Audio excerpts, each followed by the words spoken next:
Assalamualaikum warahmatullahi wabarakatuh. Alhamdulillahirrabbilalamin wa bihi nasta'in wa ala umuri diyamatin wa sahbihi ajma'in amma ba'du. Yang terhormat Ibu Ifta SPD selaku guru pembimbing mata pelajaran Bahasa Indonesia serta teman-teman yang saya banggakan.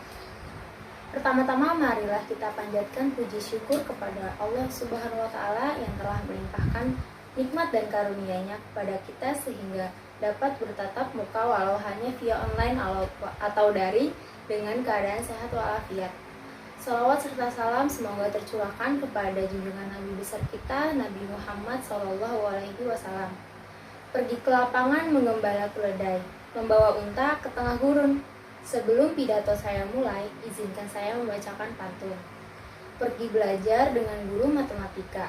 Setelah itu pulang ke rumah.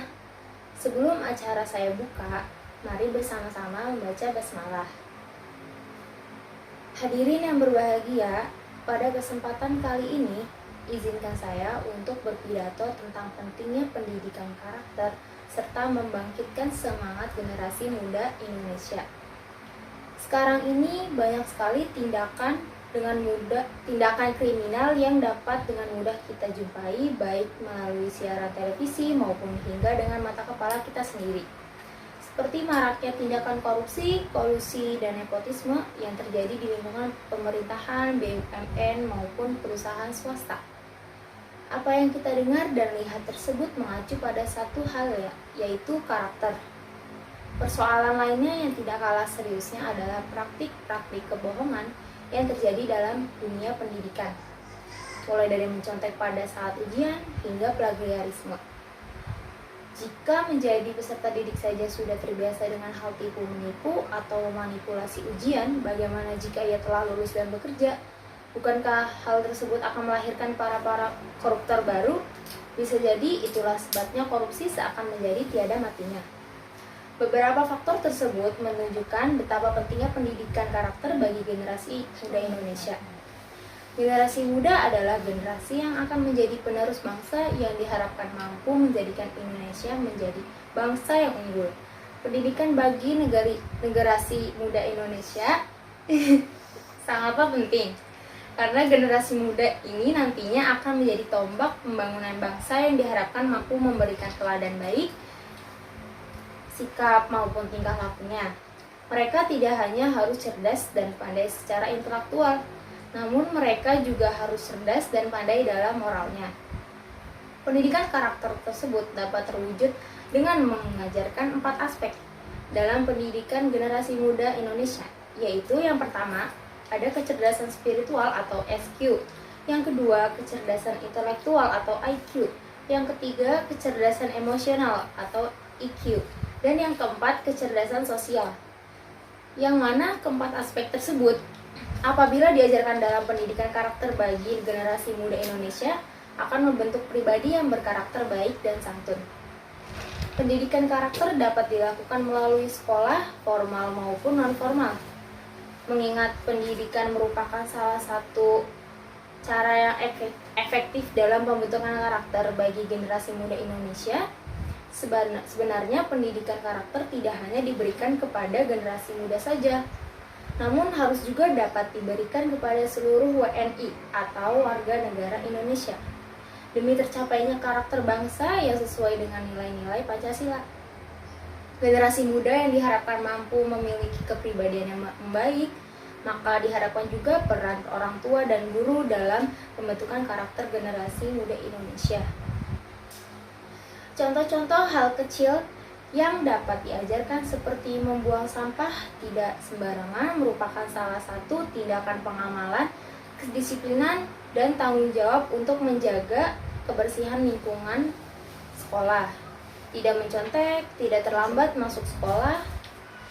Lalu contoh lainnya yaitu tidak terlibat tawuran dan pemakaian obat-obatan terlarang. Itulah cerminan pelajar dan generasi muda yang baik dengan tidak melanggar peraturan yang telah ditetapkan dalam ajaran agama maupun norma-norma yang ada. Sehingga bangsa kita dikenal sebagai bangsa yang beradab dan santun. Karena negara yang besar adalah negara yang mempunyai penerus bangsa yang bermoral. dan berkepribadian yang baik. Maka dari itu, saya juga ingin menyampaikan bagaimana cara membangkitkan semangat generasi muda Indonesia. Hadirin yang berbahagia, masa muda adalah masa yang penuh dengan warna kehidupan, penuh dengan harapan, memiliki fisik yang kuat, dan mental pemuda yang masih akurat.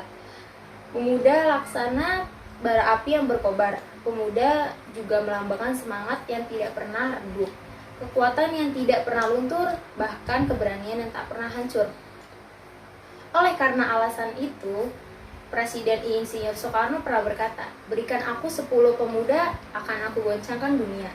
Sehingga jelas, sehingga wajar pemuda memiliki peran penting dalam maju mundurnya suatu negara. Oleh karena itu, pemuda dianggap sebagai tongkat estafet perjuangan di masa yang akan datang. Hadirin yang berbahagia, berbicara tentang generasi muda, marilah sejenak kita lihat di era 1990-an, di mana pemuda Semar saat itu memiliki semangat yang sangat tinggi, sehingga pemuda dianggap sebagai pelopor pembangunan bangsa. Mereka dianggap sebagai persatuan bahasa melalui Sumpah Pemuda. Sedangkan, mari kita lihat pemuda kita saat ini. Profesor Dr. B.J. Habibie pernah mengatakan, setidak-setidaknya ada 5 kelemahan yang harus diwaspadai oleh generasi muda saat ini, yaitu lemah ilmu, lemah semangat, lemah harta, lemah alak, dan yang paling dikhawatirkan adalah lemah akhlak. Inilah krisis-krisis mental para pemuda saat ini. Jika 5 kelemahan ini dimiliki para pemuda kita saat ini, maka pemuda bukan lagi menjadi pelopor pembangunan bangsa. Akan tetapi pemuda akan dianggap sebagai perusak, bahkan penghancur pembangunan bangsa Indonesia. Hadirin yang berbahagia, sejenak kita cermati oleh kata generasi muda Indonesia. Kita cermati bahwa kata itu dianggap sebagai pemuda yang bisa mengharumkan nama bangsa Indonesia.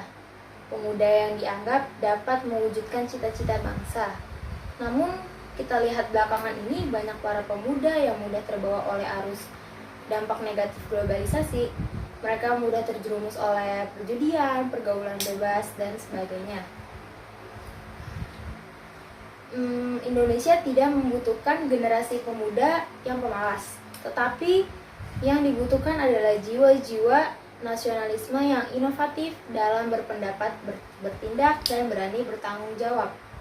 Hadirin yang berbahagia, dari kata-kata generasi muda, harapan bangsa, dapat kita cermati bahwa yang dimaksud adalah pemuda yang dapat mengharumkan nama bangsa ini, pemuda yang dapat mengharumkan cita-cita bangsa ini.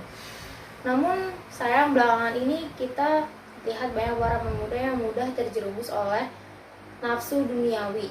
Banyak para mereka yang terbawa oleh arus duniawi hingga mereka berani melakukan tindakan kriminal seperti narkoba, perjudian, pergaulan bebas, dan sebagainya. Yang sebenarnya lah mereka bagaikan di dasar laut menunggu titik cahaya untuk kembali ke dasar laut yang lebih baik. Oleh karena itu, mulai dari sekarang marilah kita bersama-sama menghidupkan bangsa dan mengharumkan cita-cita bangsa kita, yaitu bangsa Indonesia. Kalau bukan kita, siapa lagi? Kalau bukan sekarang, kapan lagi? Potong kayu untuk dibuat menjadi kertas. Naik kapal di laut, anginnya terasa kencang. Karena kesempatan saya sangat terbatas, saya haturkan maaf jika ada kata-kata yang lancang. Cukup sekian pidato yang saya bawakan sekarang, kurang lebihnya mohon maaf. Wabillahi wa taufiq wal hidayah. Wassalamualaikum warahmatullahi wabarakatuh.